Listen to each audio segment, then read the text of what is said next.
I don't mean to borrow for life, I mean to borrow to buy. Here's what I mean.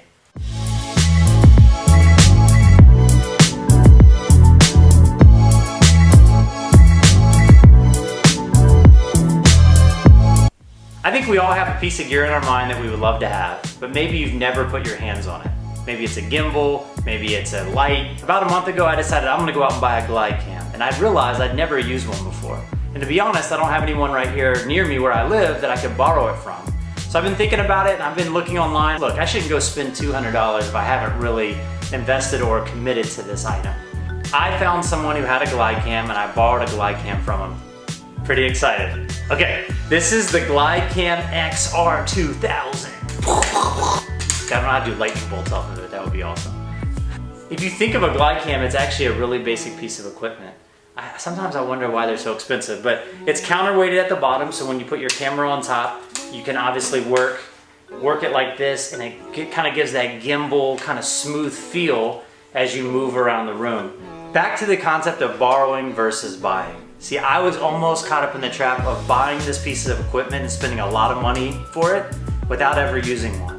And what I did is I sat on it and I waited and I kept reading, and in my mind I thought, you know what, I'll eventually buy one, I'll find one used, or maybe I'll find a friend that will let me borrow it for a week or two. My idea is borrowing to buy.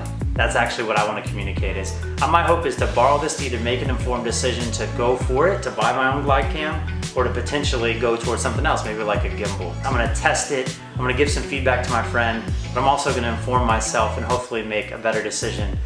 Because I was sitting at the computer on Amazon about to buy a glidecam with zero experience with one.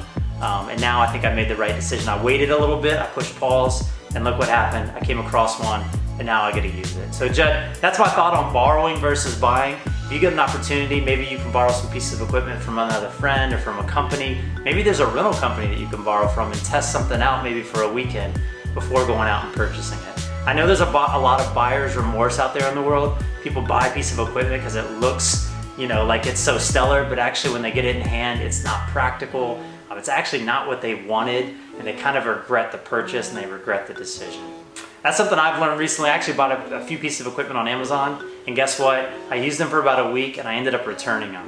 What happened was I had to eat the cost of the shipping, and I probably lost, I don't know, about 20% of that purchase just because I went for it and I didn't really think it through and I didn't really test it out first. So Jeff, that's my thought for today. Borrow before you buy if that's a possibility. It could save you some money. It also can inform you to make a better decision.